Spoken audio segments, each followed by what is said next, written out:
here's the thesis that I would tell you. I can pull up 90% of you in this room, bring you to the front, and I can predict what your social results are like based on looking at you for 2 seconds. If I just hear you talk for 2 seconds, I already know where you're at. Can I tell you guys some of the things that I'm looking at? Okay, here's what I'm looking at. And they're seeing it. They just don't know they're seeing it because I've studied this for so many years, okay? I can also usually predict how much money you make as well, okay? So here's what I'm going to be looking for if I bring people up to the front, okay? So can I borrow you for a second? I'll bring you up here. Okay, come up to the front. So have a seat here, okay? So how tall are you? 5'11". Okay, so he's 5'11", and he's actually now look, for people that are picky, I understand they're going to say because they're super weird and over the top, and say he's not good looking guy. He's actually a traditionally good looking guy. This was your son, you'd be like, I got a handsome son, he's 5'11". But when I look at you, first of all, and I'm just going to give you some honest feedback, okay? Is it okay? Yeah. Okay, he has a little bit of these hurt puppy dog eyes. Can you guys see that? Look at them. Do you guys see a little bit of trauma or puppy dog eyes? He's a little bit beaten down. Are you guys catching this? Okay, can you also see that his consciousness is slightly suppressed? He's slightly what I might call out of state. Do you work a job that's a little bit repetitive? Not necessarily. What's your job? HVAC service. HVAC service, yeah. Okay, so it's a manual labor job. Yeah. It's not entirely repetitive, but it's like, does it feel a bit soul-sucking to you or no? I go to different people's houses every day, so I get to interact a lot with customers. Okay, I can see that. Now, can you guys hear in his voice, when he's talking, can you guys hear a little bit in his voice? Tell them about, okay, so you interact with customers? I interact with customers. I get to go in their sides of their home. They show me problems. I try to fix them. I also do maintenance. I do sales. Okay. So I got to be able to talk to like the husband, wife, everybody. So do we see what's happening here? Do you see how his voice is he's not bad, right? You've got a lot to be proud of. Yeah. But do you guys see how his voice is a little bit shaky? Now look, being pulled up front here, obviously you might feel a little shaky. Are you feeling a bit shaky from being pulled up front? Yeah. Okay, so I can see that, right? I'm just nervous, yeah, he's a little nervous, right? But then at the same time, because he is nervous, that also tells you something. Yeah. Even though it's natural to feel that way, but a high value guy might not feel nervous about that. So do you guys see what I'm looking at here? So what I'm looking at is, I'm looking at his communication, look directly in the camera, okay? So, you can zoom in. This will be a little video for you to look at later, okay? But I'm seeing in his eyes, I'm seeing a little bit of pain in his eyes. I'm seeing a little bit of shakiness in his speaking. I can tell that he probably works a job that is a little bit exhausting or something like that just by his demeanor. The other thing too is there's a certain joie de vivre that you can have in general that basically you can sense coming off of somebody, which is also very, very attractive. Now you may have that when you're not here, but someone who in my view is high value, it's not about being 5'11", it's not the fact that you're a pretty good looking tan guy, it's more about that je ne sais quoi, that charm, that vibe, that energy is more what I'm looking for. I'm also looking at vocal projection because it's not that you're trying to project your voice, but your voice will naturally project when you're not stifling your voice, okay? I'm also looking at cadence in the voice. I'm looking at if he's self-amused, okay? What's something that's kind of like a funny thing that you see day to day?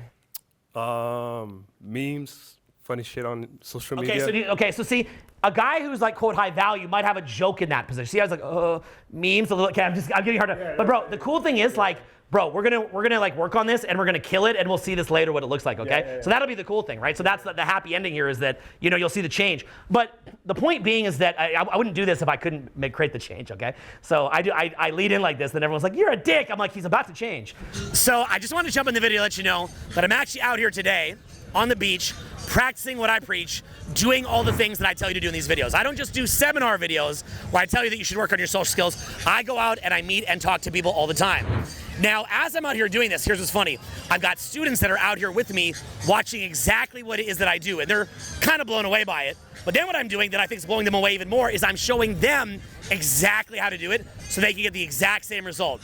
Now imagine for everybody that's out here, for the rest of their lives, if they want to make a business connection, they want to network, they want to make friends, they want to work on making a genuine connection with someone very, very special, they know exactly what to do forever and ever because we came out here and did this work. Well, here's the thing. This work is not for everybody. You've got to be a very, very special kind of person to have what it takes to come out here and do this. You've got to be an action taker. You've got to be somebody who understands the value of knowing how to meet people anytime, anywhere, and realizing that your net worth is your network, okay? when you know everybody, what winds up happening? You make more cash, you're happier, and you wind up raising the vibe for everybody. It's an incredible skill. Well, what I've done is a lot of people have asked me about these trainings, and so I created a brand new website. It's actually brand new with a very, very deep video that's really shocking. It's a shocking video. It's kind of an intense video where I go very, very deep on what it is that this looks like. Like imagine meeting up with me personally and going out and doing this. It's a shocking, crazy experience. And on the website in the video, I show exactly what it is that you can expect. It's really crazy. So if you want to see this, click the link below. And if you think that you're somebody that has what it takes, because this is not for everybody, and you've got to actually add value to the group, okay? In a situation like this, you can't be a leech. You've got to be someone who's bringing energy and is serious about results. If you think that that's you, fill out the form right on the website, and what I'll do is come and meet up with you in person, and we're gonna learn this together. But again, that's only if you're the right fit. If you think that that's you, you click the link below, and we'll be sitting out here together doing this and change your life. Anyway, click the link, and back to the video. So the point being is like, I'm looking at things like that. Another thing that I'm looking at would be neurotic holding patterns. So you can actually see, like for example, if I go like that, if your hand goes like tense like that, do that with me. Put your hand out like this, and then leave your wrist a bit loose like that. Okay. Now if you go, if you feel it go like like that. That's because when you project, you're getting tense, right? Funny, I'm like high value man. But anyway, you see the point. So you see where I'm getting at, right? So I'm looking at, is the person loose? Are they free associative? Do they project their voice? What does their eye contact look like? What can I see in you because of your eyes? I'm also looking at subtleties like frame control. Like, does he control frames well? Even for me, if I get pulled up on stage, I'll usually control frames to some extent, even if I'm doing it passively and allowing the t-shirt to lead. Okay, also, there's even ways of doing it that you're probably not aware of, where I can be the one running the crowd, but you can actually lay back and almost look like you're entertained by me as a dancing monkey. Like, okay, so like try like, because see, I'm up here like controlling the frame and running the crowd.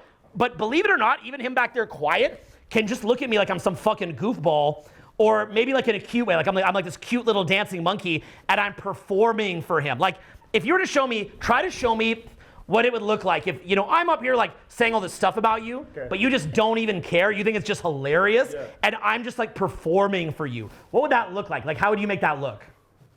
A bit bored, not really. I'd say, or you could look entertained, but like I'm the one entertaining you. You know what I mean? Like you could be like, nice, bro. Yeah. Like, bro, badass. Yeah, I'm a little shy. You know what I'm saying? Like try being like, I never knew that. Like I never knew that about myself. Thank you, Owen. Just try saying that. You're blowing my mind. I have no idea. He's almost got it, right? He's almost, what's that? Such a good speech you're giving. Hey man, this is a great speech, Owen. Say that. This is a great speech, Owen. Right? Yeah, something like he's getting the gist of it, right? Or he could say, like, man, what wisdom? Okay, just try saying that. Man, what wisdom. Right, and then I'm up here and I'm like, well, anyway, guys, right? So you can flip the frame on me, right? Those are the things that I'm looking for, you know, and say more like, damn, that's crazy. Yeah, well, and it doesn't even need to be, and the key to a situation like that is you don't want to be overly condescending, right? Because then you look like an ungracious guest at the room. You're not letting the guy do his thing. You're making it too much about you. But you can play with it, you know what I mean? Like, damn, bro. Like, ouch. Ay. You know, right? Like, you can make it funny. You can play with it, okay? Like, how would you play with what I'm saying? Any other ideas? Trying it myself, basically. Like, let me try and copy you. Let me try and project my voice. Yeah, be like, bro, I want to be like you when I grow up, Owen. Nah, I want to be like you when I grow up, Owen. You see that, right? It's like, I'm kind of like, oh, man, right? You see how he could do that? Okay. Okay, give me a hand, guys. Give me a hand. Thank you, bro. I appreciate you, man. Thank you. Thank you. So, okay, so that's what I'm saying is like, okay, and then, like, I could find, let's see. Give me a second. How tall are you? 5'7". Okay, here, come up front. Okay. So, okay, give me a hand. Okay, so what do you do for work? I do trucking, logistics. Okay, so do you see how he's kind of like a little bit flat? He's like, I do trucking, logistics, okay? Put a little pep in it, man. I do some trucking. and some logistics, okay? Show me, this is in my view what I think of when I think someone that could go out to a bar or club and dominate. Not some guy who's just rich but quiet. Not Bill Gates, okay? Okay, so put a little twang on it. I do logistics for trucking. No. I do logistics for trucking, okay? You could even say it like how I say, imitate what you sound like. Imitate what I sound like? Yeah. I do logistics for trucking. Yeah, even that's not bad, right? You guys see that? I do logistics for trucking, right? So do you see how that's a little bit of self-amusement? I do logistics for trucking. I do a little bit of logistics for trucking. Not like you, the guru, right? I want to be a guru when I grow up. But in the meantime, it'll just be me and my truck out here just trucking. You see it? You see how you can play with it? Try saying that. Yeah. I'm not a guru. Okay, do that. I'm not a guru like you. You see that? You see that? Okay, again, keep going. I'm not a guru like you. I don't know what else. I'm not a guru like you. I just do trucking logistics. Yeah, decent. I like, you see how he can play with it a little bit? That's what's gonna have value when you go out. You don't just get to lift weights, still sound like the original version, and then anything changes. You don't get to be 5'11" or 6'2", sound the way that you sounded, and anything changes. There has to be some shifts in social skills, some shifts in communication, and no one's talking about this stuff. They don't talk about it. They just breeze over it. I don't know. Maybe they think that when you get to that point, that will unlock. Like, finally, when I'm rich, I'll have the confidence to be fully myself and to have fun. Do any of you ever feel that way? Like, if you finally got jacked and finally got rich, then you could communicate and be confident? I think that's kind of the most kind of circus freak show part about watching my content is I'm like this pudgy, bald, gray bearded, autistic dwarf, but then I run around like I think I'm the man. Isn't that really my whole shtick in a nutshell? It's like a little leprechaun who thinks he's the man. That's really what it is, right? That's really what it is. Like if Eckhart Tolle's shtick is he meditates, he goes, I'm in the now, and he has a bell. You know, Tony Robbins' shtick is like, you could do it too. My shtick is like, I'm a leprechaun, I think I'm the man. That's really what I'm trying to show you. Learning this stuff from someone that's 6'4" and very good looking, I think could still be valuable, and it really could just be the exact same content actually. But it's interesting to learn it from a leprechaun, an autistic leprechaun, in a wheelchair, who's bald, with man boobs. How much more do I want to keep doing this to myself? So, okay, do you see, like, that's what I'm trying to show you is you've got to have that down. Look, you know what you got to do? Look up people, like, who are some of the best short, and that term's the most condescending term of all time. But anyway, who are some of the best short kings of all, talk about the worst thing you want to be called, like a short king. But who are the best short kings of all time? I would say easy motherfucking E, R.I.P., Eric Wright, Easy E. That was my role model as far as having swag when you were a short dude as a kid. He was the leader of his whole group, even though he's like 5'6" or something, okay? Easy motherfucking E, okay? Look up NWA, Easy Does It, Straight Outta Compton, all those albums, okay? Easy E. He's super short, little dude, high-pitched voice, but he's the fucking man. Easy E. Who else is short that we can look up to? Oh, how tall is Kendrick? 5'6". Is Kendrick actually 5'6"? Yeah, that's unbelievable. And he's like, dun, dun, dun, dun, right? Clowns on Drake. How tall is Drake? 6 something, right? Good looking guy. Little Kendrick destroys him. Look at how Kendrick has his own vibe, his own swagger, his own rhythm, his own thoughts. He's not just stuck in the group think. That, in my view, is what's high value. Those kinds of qualities are what is high value. By the way, Kendrick Lamar will make way less money than Bill Gates, but many more women will want to date Kendrick than Bill Gates. So what is it about those qualities in particular, right? So when you think about, say, a guy like Kendrick, he's got a little bit of swagger. So like, you know, say that I were to say to you, how do you like living in Salt Lake? It's chill. I have a good time. Okay, I mean, I'm already pulling the mic away, okay? He's like, it's chill, I have a good time. Do you guys, so what's gonna happen when he goes out and talks to people, oh, how do you like Salt Lake? It's chill, I have a good time. What's gonna happen? It's chill. They might ask him for tips. Yeah, now here's the best part. Then he goes, so he walks up to someone, hey, how's it going? Oh, good. Well, where are you from? Oh, I'm from Salt Lake. Where are you from? I'm Salt Lake. It's chill. Okay, then it goes nowhere. He has no social results whatsoever. Then he goes back and watches the fucking podcast. And what's the podcast tell him? It's because he's not tall enough. He's not tall enough. Okay? You see that? And then he goes, "Arr!" And he gets angry. Okay? You got to get the swag. Okay? So, say that with me. Say the swag. Okay? Okay? If I ask you, what's it like in Salt Lake? Stretch it out a bit. Play with it a little bit. I like it. I like the salt. I like the lake. I like the city. I like Salt Lake City. What do you think of Salt Lake City? Too much salt. Okay, you can play with it, you see? Play with it. How do you like Salt Lake? I like it. I like the salt. And the lake. No, but that could even be good. Like, yeah, even a little bit of like faux beta-ness is so baller, right? A little bit of like fake beta imitation. Like I like the salt. I like the lake. I like the city. I like it. I like the city. You know, I like it. City, right? He likes the city. Do you like the city? I like it. Okay, you see that? That's called a little bit of, right? That's adding a little bit of flavor onto your social interactions, okay? Now, but we never think to do that. And it's almost like we're waiting to be rich or good looking to be allowed to use our personality. Like we're not even allowed to use our personality. Now, you know a counter argument to this, like, what, do I have to be a clown? I don't want to be a clown. I don't want to say Salt Lake City. Okay, fine, bro. But you're going to go out and you're still not going to have results. How do I know? Because I get these guys on program every weekend. Okay? I have guys on program. I'll get some little 5'4" dude from South America who, had to save up how many pesos or whatever it was in order to come up here. It's brutal. Finally makes it up here. Then I'll get some guy from London, England, who's 6'4", looks like James Bond, and the little 5'4" kid's running around tearing the place up while the 5'4" guy has too much the 6' tall British guy will have too much ego. He'll have too much ego.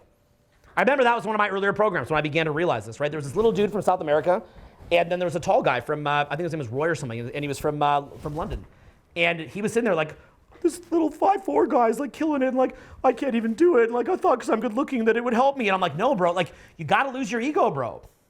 You gotta lose your ego. Like, I'm sorry, bro. I say it in my most Canadian accent possible. I'm sorry. You gotta lose your ego, my brother. And it was harder for him to lose his ego because the little 5'4" guy had no ego. Because he had nothing to lose. He had nothing to lose. But the tall, good-looking guy felt embarrassed to have to not have everyone being super nice to him. So it's a little bit harder, okay?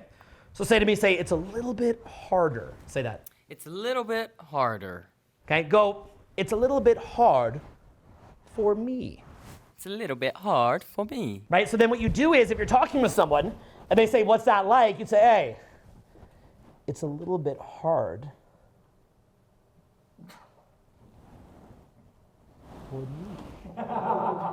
You see that, right? You can play with the social skill and have a little bit of rhythm. Okay, have a seat. Give me a hand, guys. Give me a hand. Awesome. Cool. And then I would say, who here's been going out for like a minute? Like kind of gets some of this stuff. Zach, how about I'll bring Zach up here, okay? I'll bring some of you guys up too. So Zach's been up here for a bit, right? Zach knows what's up. So it's like, That's unfair to you guys, I'm sorry. So Zach's been out. So like, I remember meeting you. You can have a seat if you want. I remember meeting you, young man, and you're still a young man now. How old are you now? 21. 21, okay. Zach, where do you come from? Vegas. Zach? I come every night in Las Vegas. But originally, I'm Bulgarian. Okay, now let me show you something. Do you guys see how you're being quiet right now? Do you want to know the energy that he's getting? By the way, he kills it when he goes out, just so that you know. But he's under pressure right now. So he wants to make it good. Could you feel yourself wanting to make it good a little bit?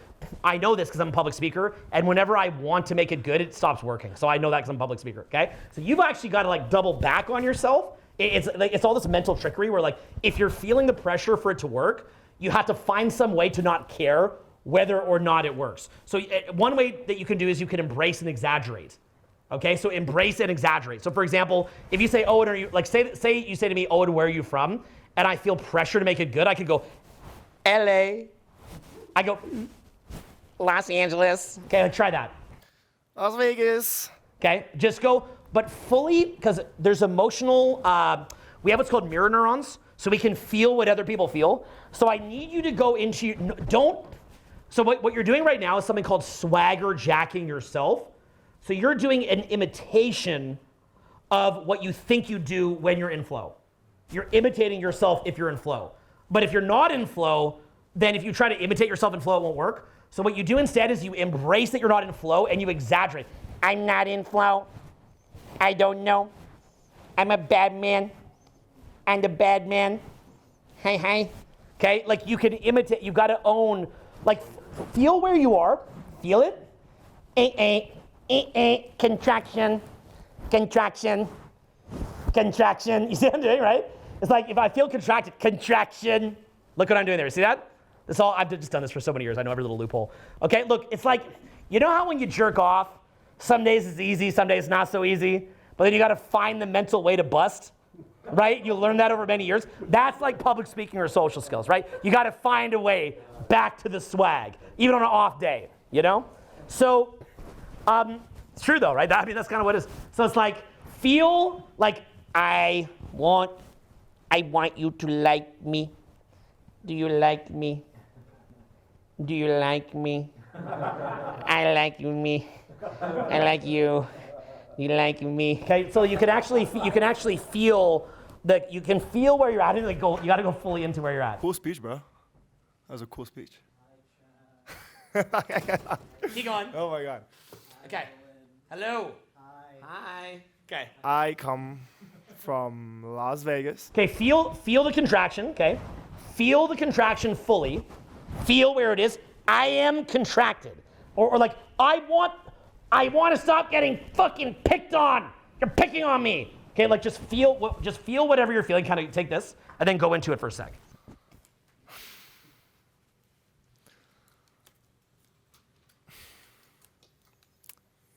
I feel like I want to say the right thing right now. And it's weird because I've been in front of you guys all day. And it's not even about you guys. It's more so Owen's here. And so now I'm like, don't look at me. I'm like shy, like a little baby. But it's not about you guys. Don't get ahead of yourselves. But it's about him because he's daddy. And I don't want to piss daddy off. You piss daddy off, then you're in trouble. You ever piss daddy off? When you piss daddy off, you know what happens? You get a spanking. No, you get stuck with his kids for a day, a whole day. But it's a good time. It's a great time. Or was it? I don't know. Where's my approval at? What do you think, guys? Better? Yeah. He's hovering, right? Good job. I'm sure. Might as well get some advanced guys over here. Okay, thank you. I'll bring you back. Okay, so he's been learning how to public speak recently. He's gotten very, very good. But I'm just showing him some stuff. Who else here has been in this like for a little minute? You been in this for a while? You want to crack at it? Sure. Yeah. Okay. Okay, where are you from? Taipei, Taiwan. Taipei. I am. Taipei. Taipei. Taipei. Taipei. Taipei. Type A personality. Who's your daddy? What is it? And by the way, let me show you some frame control. If I take his question directly, he has frame. If I ignore his question, I have frame. Do you guys understand that? Okay. So if he says, "Who's your daddy?" If I can choose to respond back, or I can choose to go on a different thing. So just watch that as we do this. Okay, we'll play around. Okay. So, what's up? What's up with you? What's up with you? What's up with you? What's up with you? Me Chinese. Oh, me. You my white rice. I just want him to run the frame now, kind of. I want to be in his frame. I am the white rice. I am the white rice. By the way, in a social interaction, you can let the other person run the frame. That's actually a big. Do you guys know that? Yeah, you can actually let them have frame a little bit too and play with it as long as you're unaffected. So you can go along for the. You'll see it on my videos. I let them have frame a little bit as well. I think it's actually bad manners to never let them ever have frame. Okay. So people if they notice you stealing someone else's frame, they also get turned off by you, is what I've noticed. Too heavy-handed. Yeah. Too heavy-handed. So that's another piece here. Pretentious, too heavy-handed. So sometimes you run frame the whole time, but you kind of, it's almost like when a celebrity photo bombs a regular person.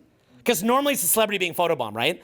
But sometimes the celebrity is like LeBron James will or Drake or someone will photobomb, I'm in their photo now. So you can kind of play look, I'm in their photo now, right? So if he jokes at me, I can also have a lot of time my best move is let him have frame, but then I'll return to frame quickly after. By the way, notice again, someone goes out, they go talk to a bunch of people. It doesn't go well because they're boring, because they don't know frame control. They have no swagger. They're not interesting to talk to. They go home, they watch a podcast, and then they're told it's because they're not tall enough. So it drives me nuts. Okay, we're back. Okay, what are your hobbies? Fuck, I teach my kids how to play sports. I have no hobbies for myself. Okay, So if you have kids, this is what you're getting into. Yeah, okay, that's decent. Let's add a little more to it. Say you're just kind of having fun out, right? Like take that and make it a bit more a little more fun. Who am I? I really don't have any hobbies, guys. Seriously, I don't have any fucking hobbies. This is what I do in my free time. Okay, so say that I say to you, you're not from Salt Lake, right? Not originally. Not originally? How long you lived here? I would say it's my home. I've been here for 16. Yeah, so to me, this is too boring, okay? So you could say, if I said to you, are you from Salt Lake? You could say, I'm not an OG. Just say that, I'm not an OG. Not an OG. See, do you see what that does to his status? What does that convey when he says I'm not an OG? Is that he's out of his head and he's in a very lateral thinking kind of state, which shows that he's very, very, very confident. People that are unconfident, they're not great lateral thinkers. So, because you're too trapped in your head to have the mental bandwidth for lateral thinking, when you get in state, it increases your mental bandwidth, which then increases interesting or funny or quirky things that you'd say. So if I say, you from Salt Lake originally? I don't know. Guess. I think that's okay, but I think you're trying. It's like that one there to me looked bitter. Actually, it's like guess, right? So with that, and you're not a bitter guy at all. So, but guess can be good if it looks playful, but not if it looks like heavy-handed frame control. Heavy-handed frame control looks like you figured out a gimmick, but you're not actually confident. It should be frame control that adds value to the group, not frame control that is just about you. So then, so say that I say to you, what are your hobbies out here? I like to go out to bars and order non-alcoholic beverages. I like that a little bit. Okay, so I like to go out to bars and order non-alcoholic beverages because it's about the non-alcohol in 2025. Okay, so something like that, play with it a bit more. It's the play with it. It's the non-alcoholic, the non-alcoholic. You know we like to get crazy with the non-alcoholic. Play around with it a bit. Non-alcoholic. Non-alcoholic. Non-alcoholic. That non-alcoholic crunk. That non-alcoholic crunk juice. Yeah, that's crunk juice balls. Yeah. Oakley shades. Yeah, I like it. Okay, I like the direction of it. Then if I said to you, do you ski? I used to. What happened? I fucked up my. Excuse me. I damaged my leg. I did too, twice. Yeah. What kind of damage you get? Well, I can still walk. No wheelchair needed. Yeah. No ACL? more. I don't know. I have to get an MRI. No more snowboarding for me though. So then you could go. So you could literally So I like that X Games thing. You could say when you say no more snowboarding for me, you could say it where were you born? Taipei. Okay, you could use the accent. Say you said no more snowboarding for me, but in your accent of origin. How'd that sound? No more snowboarding for me. Yeah, I mean, how great is that, right? Right, that's a great default right there because he's. I fuck my leg up. Yeah, how great is that, right? So you could do that. You could say, and then you can play with it too, just making fun movements. It doesn't have to be logical, right? So you could be before a snowboard. And now, a no snowboard. Okay, try that. Before I snowboard, now I sit with my dick in my hand. Yeah, decent. Or you could go, no snowboard for you. Oh, no way, a no snowboard for me. No snowboard for you, and no snowboard for me. Yeah, then take the me and go, me. Me. Yeah. Take like you see where I'm going with that, right? Yeah, that's like a great one. You could do I was snowboarding and I got fucked up. Okay, try saying that. I was snowboarding and I got fucked up. Okay, so do you see? So you see his subcommunity, his eye contact's pretty good. He doesn't have a sword in his eyes. Looks like a happy guy. Carries himself well, and then that kind of links him. That kind of tags him to somewhere around an 8 in social status. And then if we can kind of get a little bit more lateral thinking in there and a bit more range of expression, creativity, frame, playing with frame, that's how we get him to a 9 or maybe possibly a 10. You see where I'm going with this? So it's just kind of just playing with it a little bit. Yeah. Can I tell you why though? Yes, for sure. I work in corporate America and I have to like always be on my A game and always say the right thing. So that's why I don't feel. That's why when we were 100%. when we were dicking around, I kept slipping back into. Which is exactly my point. He got a good job at a good corporation, doing well, and it made his social results worse. That's the point that I'm making. So men will think, oh, I'm gonna be the high value man. I got a promotion at my corporation, ma. And then what happens is that it actually wrecks the communication. I have personally found that the more, like if I go do say a product launch, I've done product launches that have done $1 million plus in a couple days flat. And you'd think that if you made over $1 million in a couple days, you think you'd be happy? But what happens is that you go out that night and you're so trapped in your brain that you're so logical that you can't think straight. So you'd think you just got $1 million, you go out feeling like a boss. You don't. You feel like you've sold your soul because you did a bunch of things that you didn't even want to do. It's that artist, that musician, that DJ, that rapper who's actually more attractive in their personality because they don't have what's called, repeat this after me, I got it from Elliot Hulse, who got it from some other thing, but it's called neurotic holding patterns. Say that, neurotic holding patterns. Okay, where do you get that from? It was bioenergetics, is it? Okay, what's that? William Reich. Okay, so bioenergetics. But Elliot Hulse was one of the guys who I learned a lot about public speaking from. And I can remember I would watch his videos where he'd be talking into a camera, and I don't think I'd ever seen him speaking in front of a crowd. And I finally got Elliot to come and speak to my crowd in Orlando, and the guy just killed it. And he was a little bit better as a public speaker than I was at that time. And I'm thinking to myself, like, that was so predictable because he's done all that bioenergetic work where he's getting rid of neurotic holding patterns. So because he's done so much work on getting rid of neurotic holding patterns, he expresses very, very freely. And because he expresses so freely, that's why he's popular. Funny, Elliot's not as popular as he used to be, and yet he's got content that's better than ever because he's smarter than ever. And I think he'd go back to that same level of popularity. Basically, if he would just do a little bit more collabs, but also if he would just be a little bit less stifled and a little bit more freely. He's still very free, by the way. He's incredibly free still. Definitely one of my favorite creators still. It's Elliot Hulse. You feel like he kind of got stifled a bit? I wouldn't say stifled. I just say he's more mature. But it's like he's more wise and mature. But that's not necessarily as great YouTube viewing as Elliot going crazy, kicking do you ever see the videos where he's kicking the mat and he's screaming and he's showing how he gets rid of depression? These were legendary videos that Elliot did where he just screams and goes crazy. And he even had a video like that in my seminar where he screams and goes crazy. And everybody craves that because we're all so stifled.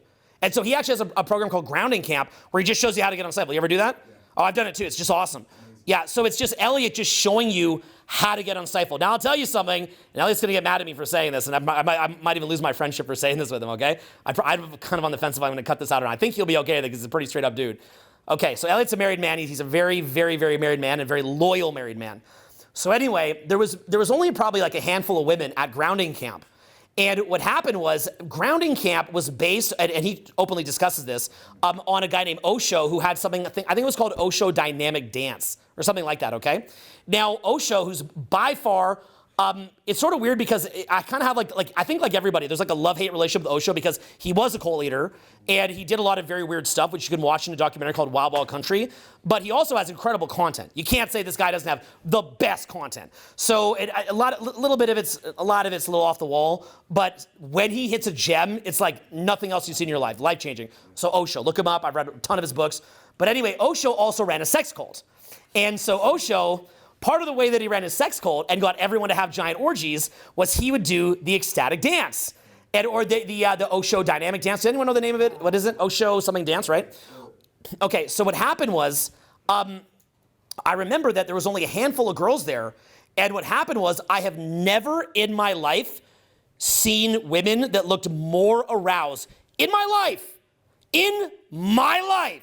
not at a rave where people are doing God knows what, not at a party. I have never seen in my life women that were more aroused than at grounding camp. And Elliot had no idea, okay? He has no clue. So at the end of it, he's like, you know, everyone stand up and share their experiences. The men would stand up and be like, hey, I feel unstifled. I feel good. Thank you, Elliot. This is awesome. The girls would stand up and they'd be like, and Elliot's like, there with his wife. He's like, sit down. Like, what are you doing? Like, what the fuck is this? You know, right? Because he didn't know what he's getting into. He's newer at it, right? And I remember one of them was like, he's like, what's your insights? And she was like, I am sex. Like, not I want to have sex. I am sex. And the reason why was it was days of like, like getting unstifled, right? And that's when you realize it's such a great thing. And then women were not allowed to come after that. Yeah, no. So no women. So Elliot was like, they're down with, they're helping the dudes, right? So the thing is, because it's meant to help you in your life to be a grounded man.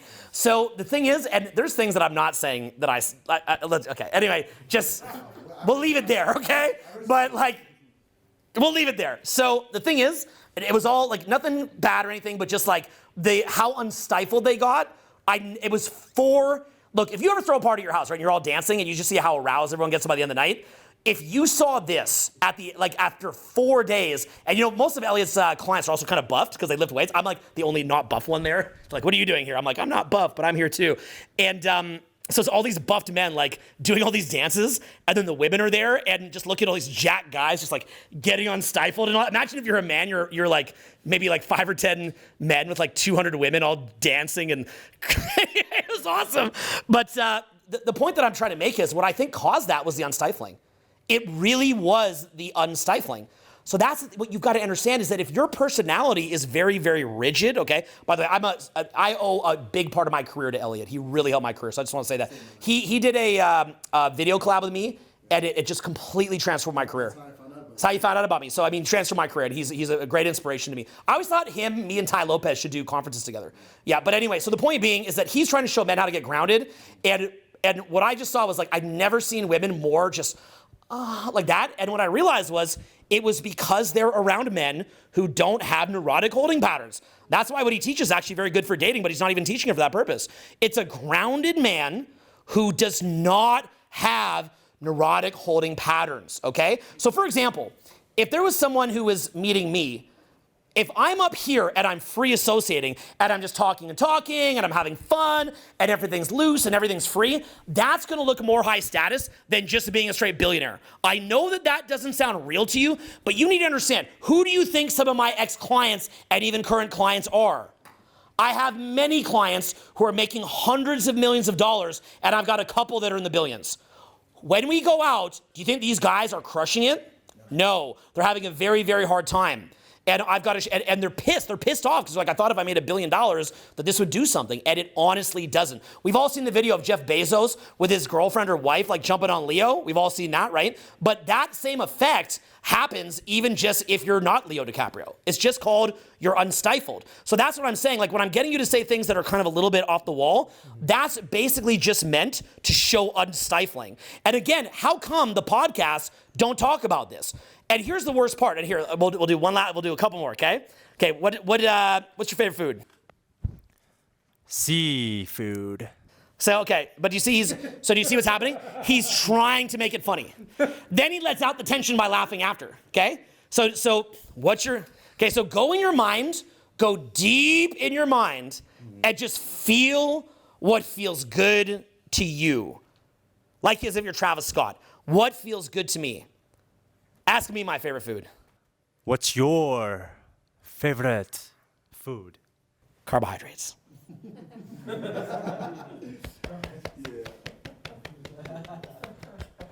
I'm like a seal. Okay, do you see what I'm doing? Now notice Jade in the back laughing, right? But see, Jade, one of the few girls in this room, is laughing, right? So you would probably prefer to date a man with six-pack abs than a potbelly, but, and this is what they don't talk about, if the guy is just like, and he starts doing that, it'll get the same reaction. Like, you're actually lean and fit, I'm guessing, right? I can't tell it here. You're pretty lean and fit? 10%. 10%, yeah, he's like only 10% body fat, right? So, if I had 10% body fat, I would think I am a god. So, right, but you'll have 10% body fat, and then if he just shows his abs, but then I just go, here, hold this. If I just go, like, if he's like, hey, nice abs, and I go, and I just start doing that, him with his abs, right? So say that you try to show your abs, right? Like, so you're stand up. So I'm gonna make you look kind of dumb, but just kind of on purpose. But say that you kind of pull your shirt up, right? And say that he shows his abs, okay? But do it like in a way, so you're doing it fun, and you're actually listening to me, which is good.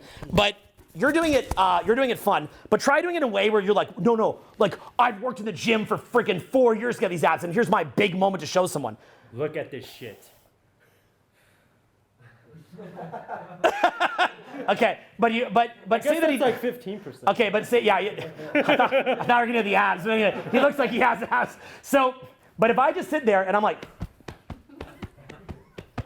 right, I'm struggling to get it. Dude, you guys know you want to do this shit. Yeah. Too, you know? If I'm like, now see, you know what's funny? I tried to make it funny, and I feel like I'm trying too hard to make it funny now. Do you guys see the difference there? So I lost my frame too. Do you guys see how earlier I'm doing it for joy? Now I'm doing it to show you? That's another distinction, right? But I'm telling you, if I'm out and I just start acting like a seal, the reaction is better than if I had the six-pack abs. That's what guys don't understand. It's that indifference that they're not seeing, okay? Okay, give him a hand. That was awesome. Thank you, bro. Thank you so much. Yeah, that was great. Thank you. Grab that. Thank you so much. Now, so I was going to make a couple other points here. So I'd like you to start to think about, thinking about your value as far as things like real, genuine expression, or self-amusement, or frames, or letting go of neurotic holding patterns. The genuine free expression of being who the fuck you want to be and not giving a fuck. The hilarity that comes from having your own inner world that you've cultivated that's very, very, very funny to you. And the funny thing is that if this was not me just kind of free associating as a speech, but I had to write this out, we could probably take it upon ourselves to write down a whole list of different things that would be very, very helpful. And, you know, part of it is having some kind of a North Star other than just meeting other people, like maybe some kind of purpose or passion that it makes it where nothing's as big of a deal as it has to be. Does that make any sense? Like, yeah, I'm meeting this person, they're cool, but I have this entire North Star that I'm going towards. So even though I like meeting them, it's not a big deal. It's about creating your own internal ecosystem where you have kind of a funny and positive reality inside your own brain is another huge factor. It's about building an outer life where you can invite people to things and they can see that you genuinely enjoy your life and they want to be a part of your reality. It's about not giving a fuck what anybody thinks because it's your reality, your rules. It's about you having your own set of values to where you're like, look, my charisma and my frame is more valuable than your looks. That's a huge one. And okay, like the fact that you get to exist within my frame, the fact that you get to enter into my fun and cool reality, that has more value than your good looks. And I like your looks, but it has not more value than my frame. There's more people that want to be part of my reality than want to be part of yours. That's got to be the key, guys. You have to have that. You have to believe that. You have to make that real. So how do you work on this consciously? Have passions outside of just meeting other people. Work on building a life that you actually love and enjoy. Work on building an inner dialogue that is actually enjoyable to you. Learn how to draw out the fun out of your communication. You don't need to be the stereotypical man who just needs to get to the point all the time. Get to the point. I gotta get to the point. I've gotta convey the point. My son Tristan, whenever I would take him hiking, say we go to Runyon Canyon in LA, you can't just like, for us as guys, we wanna get down our body fat and we wanna do the hike as fast as possible and get it out of the way to get our cardio up. If I bring my son Tristan, he won't play. He would not play in that. Tristan don't play that. Tristan will be skipping along, then he'll stop and he'll look at a rock, then he'll throw the rock, then he's skipping along, then he'll grab some grass, then he's skipping along, and then he's making fun of somebody who's hiking by and singing to them. That is far, far, far more attractive if you have that kind of vibe when you take someone out for a hike than if you're just this person who's trying to get to the next rung down on your body fat because you feel insecure. There's a great movie about this called The Fountain. I think is it Darren Aronofsky that created that? He also made The Black Swan. And I would say The Fountain and The Black Swan are two of the most genius level, elite genius level expositions of some of these ideas, okay? The Black Swan, which is with Natalie Portman, shows her as a ballerina, and she's trying to be so perfect, and she has to discover her Black Swan nature. She has to let go and really feel the ballet, really get into the ballet. So watch The Black Swan. That's massive. Watch it, watch it, watch it, watch it, watch it, watch it, watch it, watch it. I think Kobe Bryant even said to Pau Gasol, he's got to find the Black Swan Pau Gasol. Like, you got to find that instinct, not just like everything's perfect. Everything is mechanical, because that need to be perfect, that need to be rich, that need to be jacked is a disavowing of the now. It's always listen closely to me, this is very key. It is a sacrifice of the now, a sacrifice of the now, and a disacknowledgement of the now, basically saying the now sucks, trying to get some other future. We won't have swag. We won't play. We won't skip. We won't dance. We won't joke. We won't have swag. Why? Because the now sucks. We're trying to get some better future rather than acknowledging the now. The other movie that the same director created is called The Fountain. And what you have is Hugh Jackman, and he's in 3 different timelines. And in one of the timelines, his wife has cancer. And his wife... and he's a scientist, and he believes that maybe he could find the solution to save her life. Now, obviously, as a man, what do you want to do? Do you want to save your wife's life, or do you want to go play with her in the snow? You're a man. You want to save her life. But the thing that she understands is, dude, you're not going to. You're not going to cure cancer in the time that we have. And ultimately, when you believe that you're an eternal soul, and you believe that there's more than just this life, and you're grounded in the now, then you say, you know what? Maybe I'm going to die soon. But how do I use the time that I do have to actually enjoy it? So you take your wife and you go play in the snow. And your wife, the great gift that she's there to give to you, the gift that she's trying to give to you is to get you to play in the fucking snow.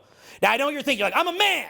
I don't play in the fucking snow. I'm a fucking man. I cure cancer, goddammit, is what you're thinking. Now, look, I feel the same way. That's my natural instinct as well.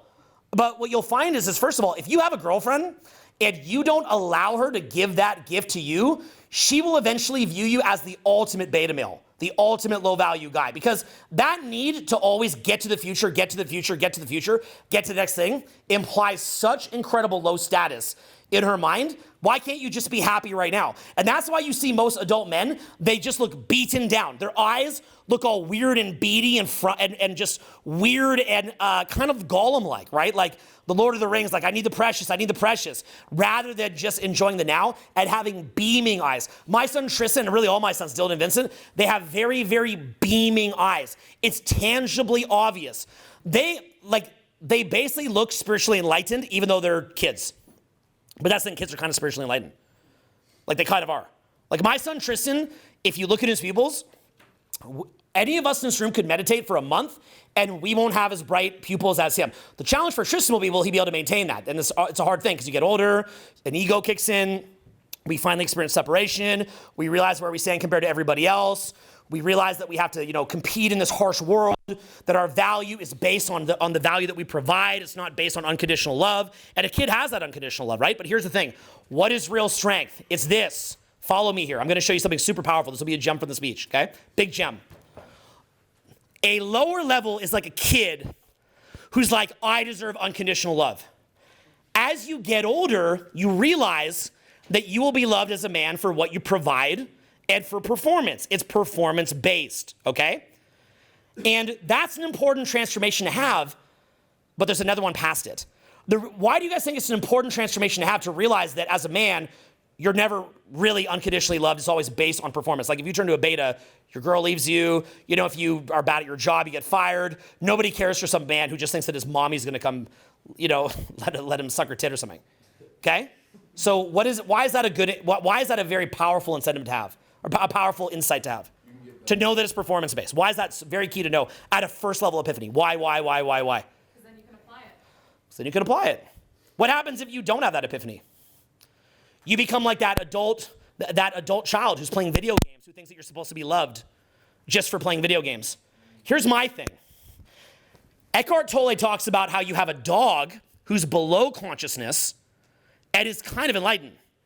Then you have a human who's in their ego who's not enlightened, but you can actually have a human who became enlightened, but that human that became enlightened, that's different than from a dog, actually.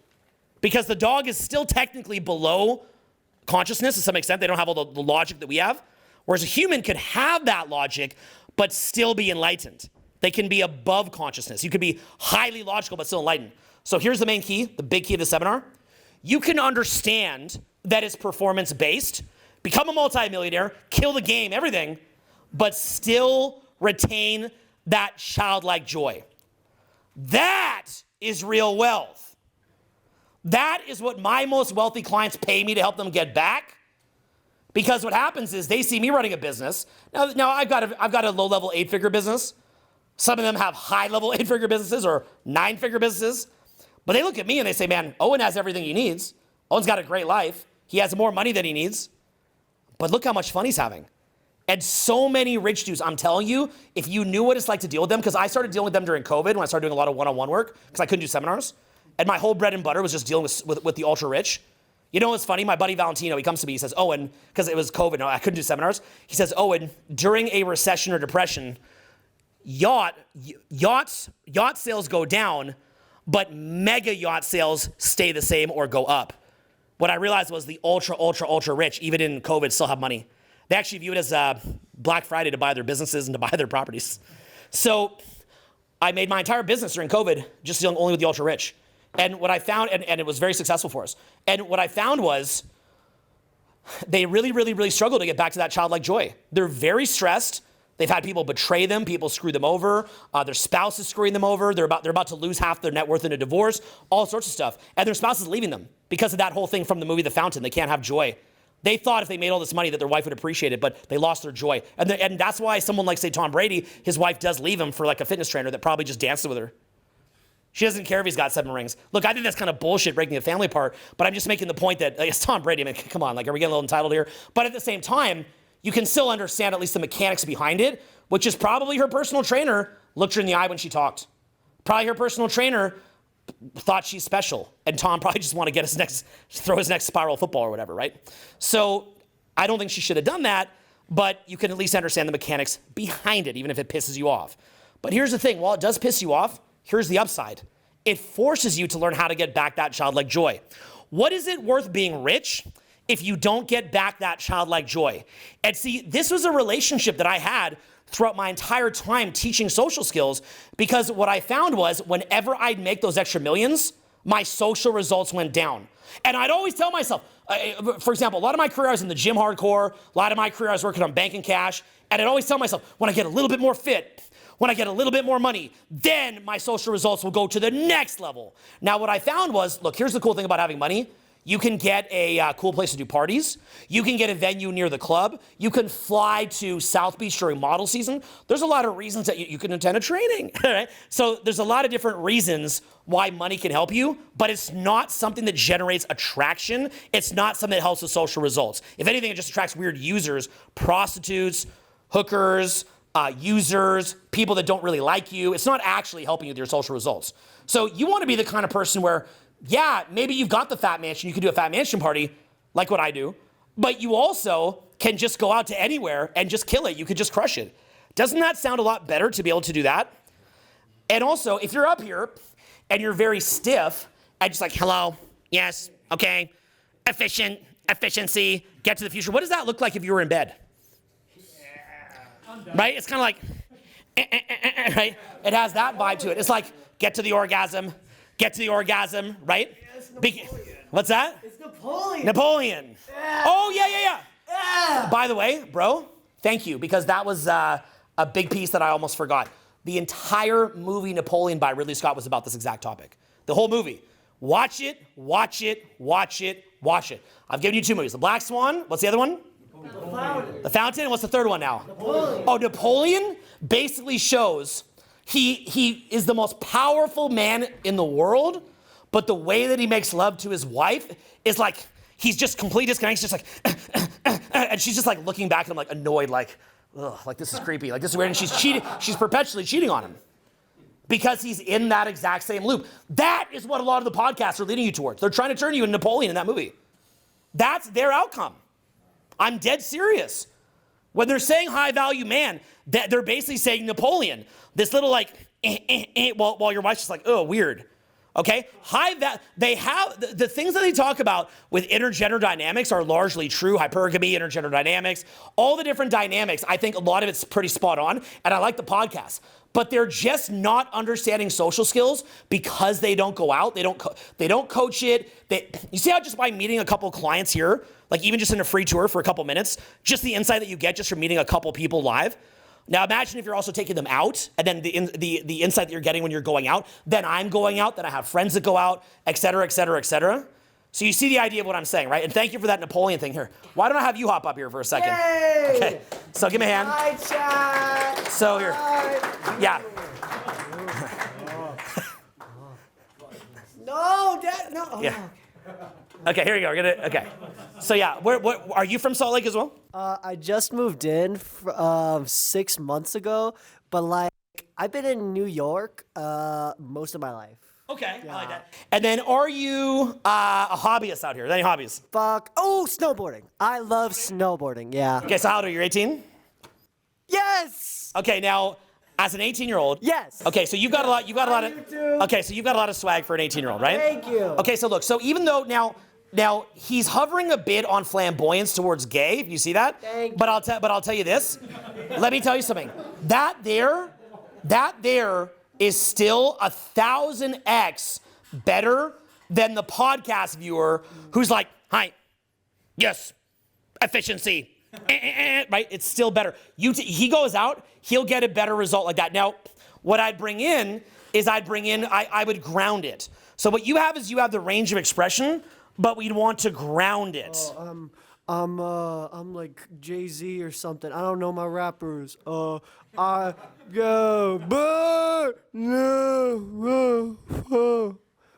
yeah, that's cool.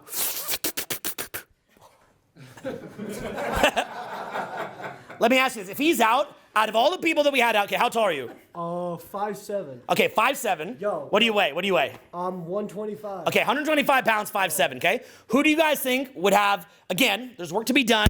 He's 18, he's not, okay? But the thing is, who do you guys think would have the best social results of anyone that came up here?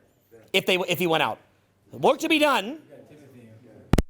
Timothy Chalamet, yeah.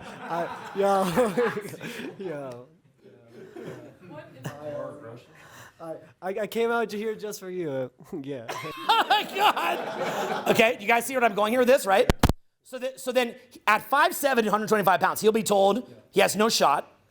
Okay, and then, okay, what's that? Yo, honestly, I was about to come up to you and do this whole spiel where I was going to talk about like, yo, new advancements in subliminals, man. You can now grow taller with subliminals. There's new techniques and stuff. I was going to tell you, Mr. Owen Cook, and I was going to be like, yo, and I was rehearsed, but then I'm like, dude, this is fucking, what the fuck am I doing? It's like, you just go out, you be a retarded midget, and you get the fucking result. That's what you fucking do. That's what you fucking do. That's all it is.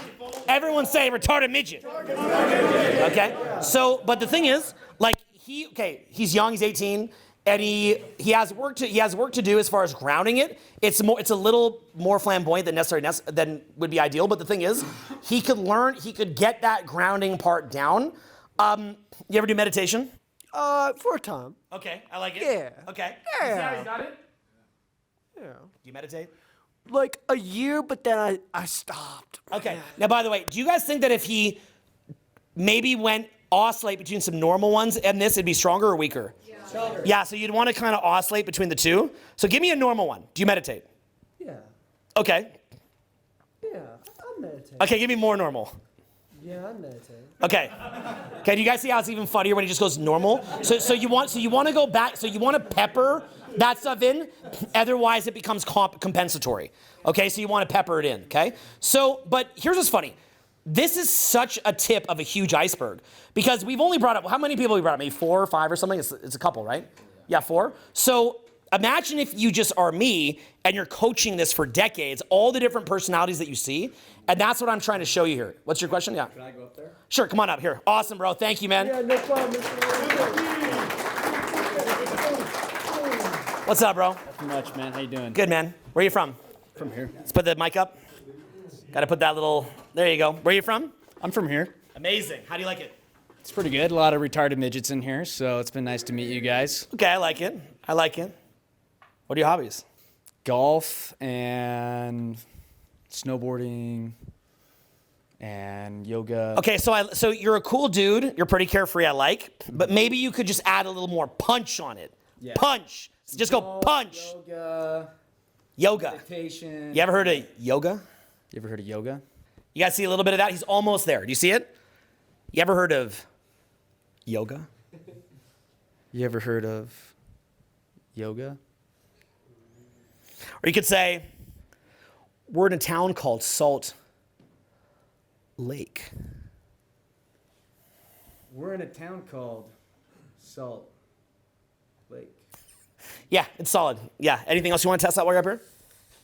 I just wanted to get a read from you on what I can do better. Yeah, I mean, you're a chill dude. You're a cool dude. But I'd say, you're out in an environment that's chaotic. There's a lot going on. There's a lot of options. So if you want to stand out, it's that combination of grounded, but also some punch. A little bit of swagger. A little swagger. Okay? Say swagger. Swagger. Say the swag. Swag. I have the swag. Have the swag. Like sometimes even just a funny noise is good. You ever notice how rappers just make noises? Yeah. Try that. Yeah. Yeah, but see how that's even kind of funny? Do the yeah. Yeah. Okay, but go in your body and make it funny to you, like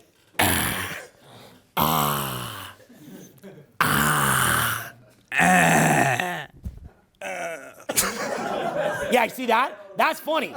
Okay, awesome. Give me a hand, guys. That's funny. So, again, look, guys, I can get value from every teacher out there. I get a lot of value from a lot of different teachers. I think there's a very, very, very great group of people that are teaching social skills. Or I wouldn't even say social skills. They don't teach enough social skills. But great people teaching about intergender dynamics. Teaching about, a better way to put it would be, there's a great new generation of people that are teaching what is going on with men, why men are failing, why men are struggling, why men don't get it. But then what happens is everybody thinks, oh, well, because here's the basic dynamic that they're teaching in these podcasts. Back in the day, if you were a 5, you could get a wife who's a 5, maybe a 4 or 5, right? If you're a 6, you get a wife who's a 6. If you're a 7, you get a wife that's a 7. You get a 8, you get a wife that's an 8, et cetera, et cetera. So that's what marriage did. When we got rid of slut shaming, which I'm not against that, I'm just making the point that we have to admit we got rid of it. And then when we also have it equal income opportunity or even more jobs go to women, there's not a lot of incentive for a woman to date a regular guy. Particularly because you as a man, if you're sharing a woman and another guy came inside her and then you put your dick in her or you go down on her, you don't necessarily want another load of white fluids where you're putting it, right? Crawling up in your holes and your mouth and stuff, unless that's your thing. There's probably statistically 1 or 2 of you in here that are down for that. That's actually fine, but it's not the average guy, right? But for girls, they don't necessarily want to share a guy, but, look, I've been to Leo DiCaprio's table in One Oak, and they're swarming him. They're down to share him. If they'd rather have him to themselves, but they're down to share. It's not as weird, right? A lot of you guys here probably had a threesome before, and, maybe you're having sex with one girl and there's some pussy juices on you, and then the other girl's sucking it. She doesn't care. You know what I'm saying, right? Like, it's not as big of a deal. So the thing is that they don't necessarily want to share, but they'd rather share than have a schmuck. So what's happening, the dynamic that they're talking about is, in effect, what's happening in society right now is what you're getting is, but you have apps like Bumble, and some high-level guy, high-value guy can just go on there, and women just show up at his house on a conveyor belt. Those same girls have a good job. They went to college because the rates of women getting a job in colleges are up. And so they have no reason to get a normal boyfriend. But the problem, what they don't realize is then they hit their 30s, 40s, 50s, and they wonder why they don't have support. They wonder why they don't have kids, and they're miserable because they thought that guy was their boyfriend when they were just hooking up with him. So what I've said was, a lot of guys say that they want to return to traditionalism. Here's what I've said.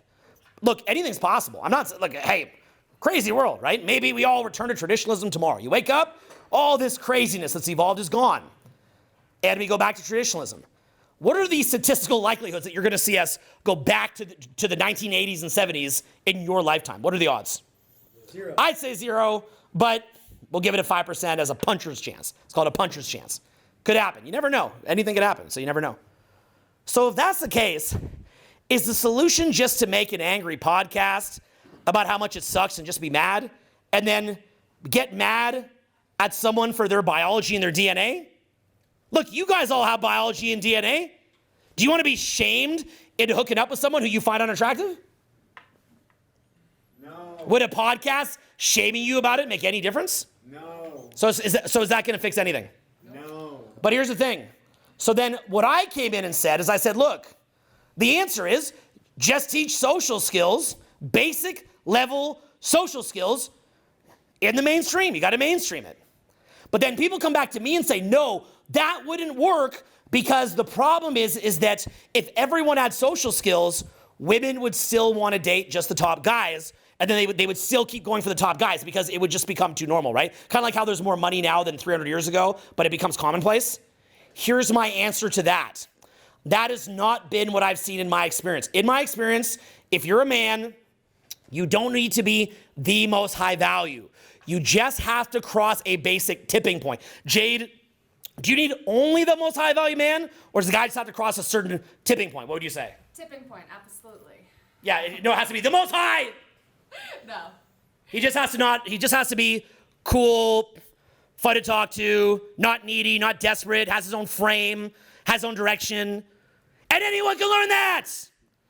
So what's gonna happen is, look, there's gonna be lowering population. There's gonna be real social consequences to this. And they're gonna try to fix it with things like financial incentives and all this different stuff. I'm telling you, the only way to fix it is you gotta mainstream the stuff that I taught. I don't wanna get paid on it. I don't care if I look, wouldn't say no, but I'm just saying that's not my goal. I got enough cash. That's not my goal. I just wanna see the chaos fucking stop, is what I'm saying. I just wanna see the chaos fucking stop. So in my view, look, I'll tell you another thing too. I had an epiphany a couple years ago where I realized it's fucking criminal that I charge money for what I do. And I do more free events than anybody. So don't give me some bullshit of, well, then why don't you do free events? Because I'm doing a free event right now. But honestly, I've actually come to believe that, you know that guy Martin Shkreli who had I think it was an HIV drug and then he raised the price of it and everyone was like, man, that's a shitty thing to do because that's an essential need. I've begun to realize the stuff that we teach here is an essential need. If you don't have it, you are fucked. You're completely, totally fucked. And I've realized that. So in the future, one of my big goals, and we'll see if I pull it off or not, is I want to create some kind of human awakening project where you get people teaching these kind of concepts, as well as a lot of very profound spiritual concepts, spiritual warfare that's happening, what's happening to society, AI is coming, all this crazy stuff's happening. I think this has to get taught for free. Yo, because I mean it. Otherwise you just get Fight Club. You just get Fight Club and terrorists. Yeah, everyone just fucking pissed off. The guys get pissed. Bad stuff happens. So they actually don't. There's a spiritual energy that wants people to be angry and against each other, and I don't. I want to see people come together. So the thing is that same energy will hate that idea, but I think it has to be mainstream. I may not pull that off in my lifetime. I'm saying this in video format, so maybe because look, unfortunately, the way that it works is this.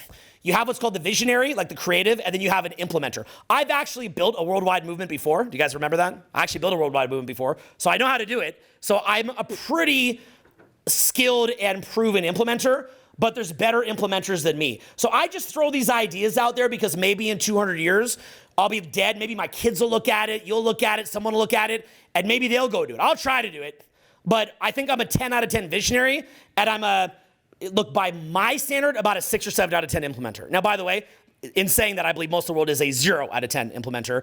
I'm saying 6 out of respect for how high that can go. For people who are maybe not creatives, they're just powerful at building organizations, right? And by the way, I know a lot about building organizations. I built an 8-figure business, so I'm not a scrub, but there's people out there that have built, mega global, I did global too, I guess, but the point is like mega global movements. So there's people out there that could do it better. So maybe it will be me, maybe it will be you. I don't care who does it, but I just put this out there just to kind of send that out into the meme sphere, just to put it out there. Maybe it will be me, maybe my children, maybe one of you, maybe someone in a future generation, but I'm telling you, it has to be done for free, and it has to be done local. And here's why I say that too.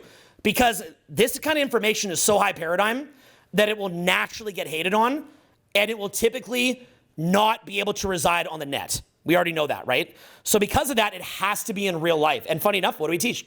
How to go meet people.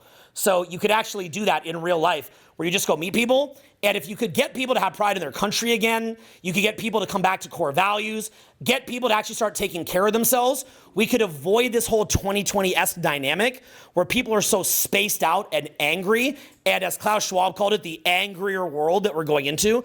I think there has to be like the function that the church has done for many, many years, where people would get together once a week and like just get into the right environment. There has to be something like that, because look, I can't be everywhere at once. I tour all the time, but imagine if you just had an event like this once every Sunday. Something like, again, I can't do it, but imagine if you had something like this every Sunday. But imagine if it wasn't just me running it from the front, it was all of you doing it, and it was all of you helping other people, and what that would look like. So in my view, there has to be some kind of replacement. I'm not saying replace the church. The church is amazing. But, I mean, how many of you in here actively go to church most Sundays? So do you guys see the number? And this is in Salt Lake, okay? This is in Salt Lake. So you see what the numbers on that are, right? So if, we need to get those numbers to about 95%. Like, I think for society to have a shot, it's got to be around 90, 95%, to where, maybe 80, but whatever it is. Like, you've got to have it to where people are getting together and getting their spirit washed. Okay? Because what happens when you don't get environments like this, it's like your spirit's just rotting. And then you're just looking at TikTok and bullshit and anger and news and media, and you're not realizing that there's like higher levels to this. So that's really what I'd like to see.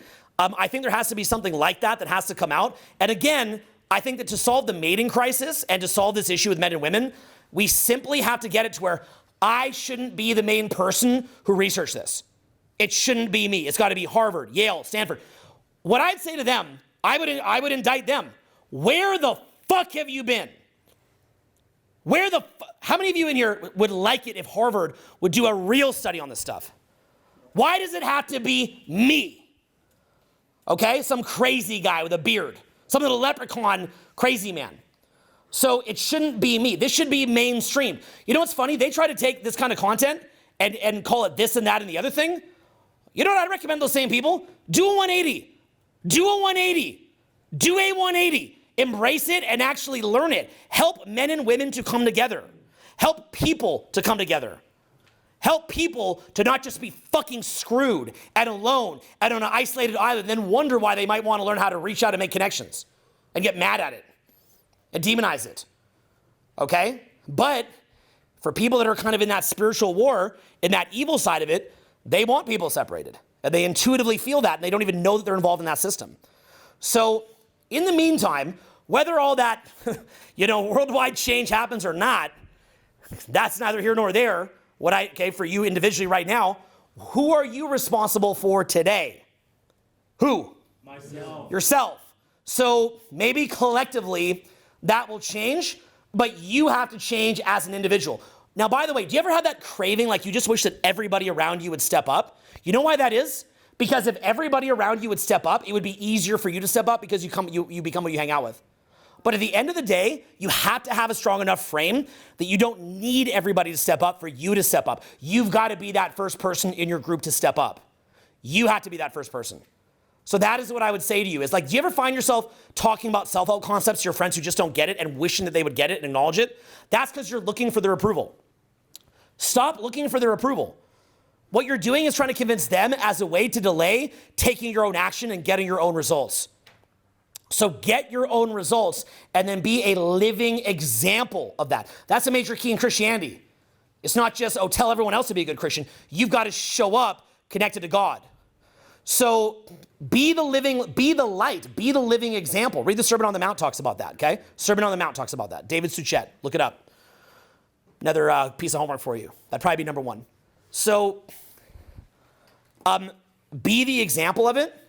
And what you'll find is you can actually be the tip of the spear as a part of something new. But again, just in summary here, don't wind up like Napoleon in the movie Napoleon. Always, let's get to the future. Let's get to the future. Okay? The reason why people are obsessed with the looks of money thing is it's because they have a craving. Here's what they crave. They crave that they could get the results that they want while being still stifled. Do you guys follow that? They want to stay in their comfort zone, still stifled, and in what's called the control muscle, not the release muscle. All the stuff that we talked about here, having a bit of swag and charisma, comes from what's called the release muscle. So what we do when we're in the control muscles, we think that if we get to a certain point of income, then we'll finally let go. I'll finally sing my song when I'm rich. I'll finally act my play when I'm better looking. I'll finally approach that person that intimidates me when I feel better about myself. Start feeling better about yourself right now, okay? Doesn't matter if you're 5'7", 125 pounds. It doesn't matter if you're a old man, old leprechaun, okay? Start feeling better about yourself right now. Have that charisma. You'll get insane results. I've had amazing results every year that I've done this. You'll get incredible results from it. Life's gonna be awesome.